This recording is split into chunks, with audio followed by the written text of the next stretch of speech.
നമസ്കാരം സുഹൃത്തുക്കളെ. ഇന്ന് ഒരു പുതിയ വിഷയമായിട്ടാണ് വന്നിരിക്കുന്നത്. ദയവായി നിങ്ങളിത് മുഴുവനും കേൾക്കാൻ ശ്രമിക്കണം. ഈ അടുത്ത സമയത്തായിട്ട് ഇപ്പോൾ വാർത്താ ചാനലുകളിലെല്ലാം കണ്ടുവരുന്ന ഒരു പുതിയ വാർത്ത, ഒരു സിനിമയുടെ പേരിനെ ചൊല്ലിയിട്ട് ഉള്ള ഒരു തർക്കങ്ങളാണ് ഇപ്പം നടന്നുകൊണ്ടിരിക്കുന്നത്. സിനിമയുടെ പേര് ജാനകി വെസ് കേരള സ്റ്റേറ്റ്, അങ്ങനെയാണെന്നാണ് ഞാൻ മനസ്സിലാക്കുന്നത്. ഇത് എന്തിൻ്റെ കാര്യത്തിലാണ് ഇങ്ങനെ ഒരു വിവാദം ഉണ്ടായിരിക്കുന്നതെന്നുള്ളത് മനസ്സിലാകുന്നില്ല. കാരണം ഇതുപോലെയുള്ള പേരുകൾ മുമ്പും ഉണ്ടായിട്ടുണ്ട്. നേരത്തെ ഇതുപോലെയുള്ള പേരുകളിൽ സിനിമകൾ വന്നിട്ടുണ്ട്. ആ സമയത്ത് ഒന്നും നമ്മുടെ നാട്ടിലുള്ള പുരോഗമനവാദികളായിട്ടുള്ള ആൾക്കാരോ സെൻസർ ബോർഡോ ഒന്നും അതിനെ തടഞ്ഞിട്ടില്ല. അത് അന്നത്തെ അവരുടെ മഹാമനസ്കതയോ അല്ലെങ്കിൽ അതുപോലെയുള്ള ഏതെങ്കിലും കാര്യങ്ങളോ ആയിരിക്കാം. അല്ലെങ്കിൽ ഇന്നത്തെ രാഷ്ട്രീയ സാഹചര്യങ്ങൾ പോലെയൊന്നും ആയിരുന്നിരിക്കില്ല അന്ന്. അതുകൊണ്ടായിരിക്കാം ചിലപ്പോൾ അന്ന് ഇതിനെക്കുറിച്ച് അവർക്ക് പ്രത്യേകിച്ച് ഒന്നും ചെയ്യാനില്ലാത്തത് കൊണ്ടായിരിക്കാം അങ്ങനെ ഒന്നും വേറെ ബുദ്ധിമുട്ടുകളൊന്നും ഇല്ലാതെ അന്ന് സിനിമയുടെ പേരിനോടൊപ്പം തന്നെ സിനിമയും നല്ല രീതിയിൽ തന്നെ ഓടിക്കൊണ്ടിരുന്നു. വിജയിച്ച സിനിമകളുണ്ട്, പരാജയപ്പെട്ടതും ഉണ്ടാവാം. ഇന്നിപ്പോൾ ഇതിലെ നായകൻ സുരേഷ് ഗോപി ആണെന്ന് മനസ്സിലാകുന്നു. അദ്ദേഹത്തിന് ഉള്ള രാഷ്ട്രീയ സാഹചര്യം വെച്ചിട്ട് അദ്ദേഹത്തിന് ഒരു പക്ഷേ ഇതിൽ എന്തെങ്കിലും ചെയ്യാൻ പറ്റുമോ എന്നുള്ളതൊന്നും നമുക്കറിയില്ല. ഇപ്പോഴുള്ള ഈ വിവാദം എന്ന് പറയുന്നത് ഇതിനെ പേരിനെ ചൊല്ലിയിട്ടുള്ളതാണ്. ഇത് വളരെ കഷ്ടമാണ്. ഇതിൽ ഒരു സിനിമ നിർമ്മിക്കുന്നത് ആ നിർമ്മാതാവിനും അതുപോലെ തന്നെ സംവിധായകൻ, അതിൽ പ്രവർത്തിക്കുന്ന എല്ലാ തരത്തിലുള്ള ആർട്ടിസ്റ്റുകൾക്കും എല്ലാം അവരുടെ ജീവിത പ്രശ്നമാണ്. ഒരു പേരിന് വേണ്ടിയിട്ട് അദ്ദേഹത്തിൻ്റെ ഒരു സംരംഭം അല്ലെങ്കിൽ ഒരു കൂട്ട ആൾക്കാരുടെ ഒരു സംരംഭം നമ്മൾ ഇങ്ങനെ ഈ രീതിയിൽ തകർക്കാൻ ശ്രമിക്കുന്നത് ശരിയായ നടപടിയല്ല.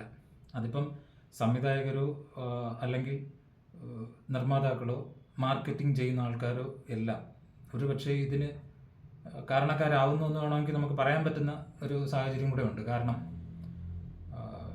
മുമ്പുള്ള സിനിമകളിൽ നമുക്ക് കണ്ടറിയാൻ പറ്റും. അത് ഒരു കഥാകൃത്ത് ഒരു കഥ എഴുതുന്നു.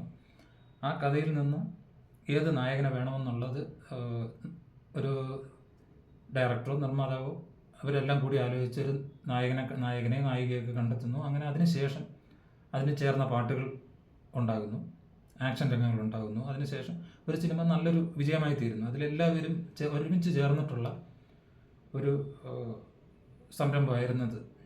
പക്ഷേ ഇന്ന് കുറേ കൂടെയൊക്കെ വ്യത്യാസം വന്നിട്ട് ഏതെങ്കിലും ഒരു നായകന് വേണ്ടിയിട്ട് ഒരു കഥ എഴുതുന്ന ഒരു അവസ്ഥ ഉണ്ടായിട്ടുണ്ട്. ഒരു നായകന് വേണ്ടിയിട്ട് കഥ എഴുതുന്നു, അദ്ദേഹത്തിന് അനുസൃതമായിട്ടുള്ള രീതിയിലുള്ള ആക്ഷൻ രംഗങ്ങൾ ചിത്രീകരിക്കുന്നു, അദ്ദേഹത്തിന് ചേരുന്ന രീതിയിലുള്ള പാട്ടുകൾ ചിത്രീകരിക്കുന്നു. അപ്പോൾ അതുമായി ബന്ധപ്പെട്ട് അങ്ങനെയാണ് സിനിമകൾ പോകുന്നത്. ഏത് രീതിയിലായാലും അങ്ങനെ ആയാലും കുഴപ്പമൊന്നുമില്ല. അത് നല്ല രീതിയിൽ വിജയിക്കാനുള്ള എല്ലാ സാധ്യതകളും ഉണ്ടെങ്കിൽ അത് തീർച്ചയായിട്ടും വിജയിക്കുക തന്നെ ചെയ്യും.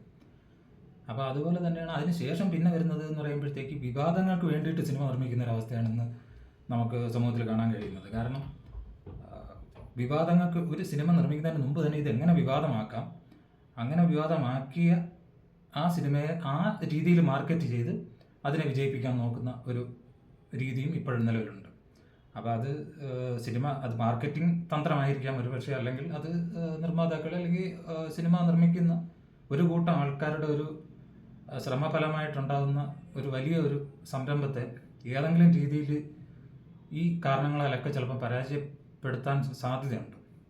അപ്പോൾ നമ്മൾ ശ്രദ്ധിക്കേണ്ടതെന്ന് പറഞ്ഞു കഴിഞ്ഞാൽ ഈ വിവാദങ്ങൾ പരമാവധി ഒഴിവാക്കാൻ നോക്കണം എന്നുള്ളതാണ്. കാരണം എല്ലാവർക്കും ജീവിക്കണ്ടേ.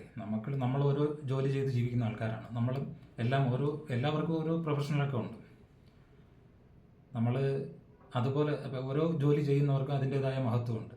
അതുപോലെ ഓരോ ജോലിക്ക് അതിൻ്റേതായ കഷ്ടപ്പാടുകളുമുണ്ട്. നമ്മൾ ഏതെങ്കിലും ഒരു ജോലി അവൻ ജോലി ചെയ്ത് അത് കൊള്ളത്തില്ല എന്ന് തോന്നുകയാണെന്നുണ്ടെങ്കിൽ നമ്മളതിനെ അത് വിമർശിക്കാനുള്ള കാര്യമുണ്ടെങ്കിൽ വിമർശിക്കണം, അത് വേറെ കാര്യം.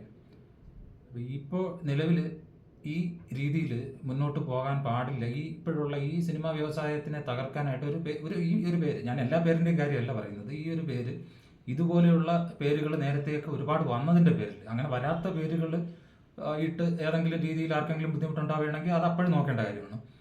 ഇപ്പോൾ ഈ പേരുമായിട്ട് ബന്ധപ്പെട്ട് സത്യത്തിൽ വിവാദം ഉണ്ടാക്കേണ്ട കാര്യം ഉണ്ടോ എന്നുള്ളത് കേരളത്തിലുള്ള ആൾക്കാരെല്ലാം ശ്രദ്ധിക്കേണ്ട, ചർച്ച ചെയ്യേണ്ട ഒരു കാര്യമാണ്. അപ്പം ഇല്ല എന്ന് ഉറപ്പുള്ളത് കൊണ്ടായിരിക്കും അവർ ആ പേര് നേരത്തെ നിർദ്ദേശിച്ചിട്ടുള്ളത്. അതുമായിട്ട് ബന്ധപ്പെട്ട കഥാപാത്രത്തിന് പേരിട്ടതെല്ലാം അതുമായിട്ട് ബന്ധപ്പെട്ടിട്ടുള്ളതായിരിക്കാം. അപ്പോൾ നമ്മൾ എല്ലാവരും ഒരു കലാസൃഷ്ടി എന്ന രീതിയിൽ പരമാവധി ആൾക്കാർക്ക് എല്ലാം സന്തോഷമാകുന്ന രീതിയിലുള്ള ഈ ഒരു കലാരൂപത്തിനെ, നമ്മളൊക്കെ ഒരുപാട് സിനിമകൾ, ഇപ്പോഴാണ് സിനിമ കാണാൻ അല്പം കുറഞ്ഞു പോയത്. കാരണം സിനിമ കാണാൻ പറ്റുന്ന ഒരു സാഹചര്യങ്ങൾ ഉള്ളപ്പോഴെല്ലാം നമ്മൾ ഒരുപാട് സിനിമയെ സ്നേഹിച്ചിരുന്ന ഒരാളെന്ന നിലയിൽ സിനിമ ഒരുപാട് കണ്ടിട്ടുണ്ട്. എൻ്റെ കുറച്ചുകൂടി ചെറിയ സമയങ്ങളിലെല്ലാം ഞങ്ങൾ സിനിമയ്ക്ക് വേണ്ടി ടിക്കറ്റ് എടുക്കാനെല്ലാം ഞാനും എൻ്റെ സഹോദരന്മാരും എല്ലാം സിനിമ തിയേറ്ററിൽ റിലീസിൻ്റെ അന്ന് തന്നെ പോയി നമ്മളവിടെ ഉന്തും തള്ളുമൊക്കെ ആയി ബഹളം. അത് ഒരു അന്നത്തെ കാലത്ത് ഒരു വല്ലാത്തൊരു ഹരമായിരുന്നു അത്. ഇപ്പം കുറേ കൂടെയൊക്കെ തിയേറ്ററുകൾ കൂടി, തിയേറ്റർ സൗകര്യങ്ങളെല്ലാം കൂടിയപ്പോഴത്തേക്ക് ആ ഒരു തിക്കും തിരക്കൊക്കെ ഉണ്ട് എന്നാണ് ഞാൻ മനസ്സിലാക്കുന്നത്. എന്നാലും നമ്മളെല്ലാവരും ഇതുപോലെ ഈ നമ്മൾ ഇഷ്ടപ്പെടുന്ന ഒരു വലിയൊരു സിനിമ എന്ന വ്യവസായത്തിനെ ഒരു കാരണവശാലും തകരാൻ നമ്മൾ അനുവദിച്ചുകൂടാ. അതിന് എല്ലാവരും അവരവർക്കുള്ള അഭിപ്രായങ്ങളെല്ലാം അറിയിക്കാം, കമൻ്റായിട്ട് അറിയിക്കണം. പിന്നെ ഇത് വലിയൊരു സാമൂഹിക വിഷയമായിട്ട് എടുത്ത് കാണിക്കേണ്ടതൊന്നും അല്ല എന്ന് ചിലർക്കെങ്കിലും തോന്നിയേക്കാം. എല്ലാ മേഖലയിലുള്ള ആൾക്കാർക്കും ഒരു ബുദ്ധിമുട്ടുമില്ലാതെ അവരുടെ കൃത്യമായിട്ടുള്ള ജോലി ചെയ്ത് അവർക്കതിനുള്ള പ്രതിഫലം കിട്ടാനായിട്ട് നമ്മളെല്ലാവരും സഹായിക്കേണ്ടതുണ്ട്. എല്ലാ കുടുംബങ്ങളും നല്ല രീതിയിൽ ജീവിക്കണം എന്നുള്ളത് തന്നെയാണ് നമ്മളെല്ലാവരും ചിന്തിക്കേണ്ടത്. അങ്ങനെ ആയിരിക്കണം. എല്ലാവരും സന്തോഷത്തോടെ ജീവിക്കട്ടെ. എല്ലാവർക്കും അവരവരുടെ ജോലി ചെയ്ത് സന്തോഷം ജീവിക്കാൻ പറ്റും. ഏതെങ്കിലും ഒരു ചെറിയൊരു കാര്യത്തിൻ്റെ പേരിൽ എന്തെങ്കിലും ഒരു ചെറിയൊരു, ഇപ്പോൾ സെൻസർ ബോർഡാണ് ഈ കാര്യം അന്തിമ തീരുമാനം എടുക്കേണ്ടതെന്ന് എനിക്ക് തോന്നുന്നു. അതിനി കേരള ഹൈക്കോടതിക്ക് ഇടപെടാൻ പറ്റുമോ എന്നുള്ളതൊന്നും അറിയില്ല. അതിനെക്കുറിച്ച് നമുക്ക് ചർച്ച ചെയ്യാനും ആളല്ല.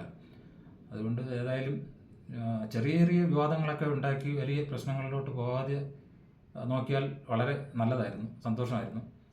അപ്പം ഈ സെൻസർ ബോർഡ് തന്നെ ഇതിന് വേണ്ട തീരുമാനങ്ങൾ എടുക്കട്ടെ. ഇതുപോലെ വേറൊരു വിഷയമായിട്ട് വീണ്ടും കാണാം.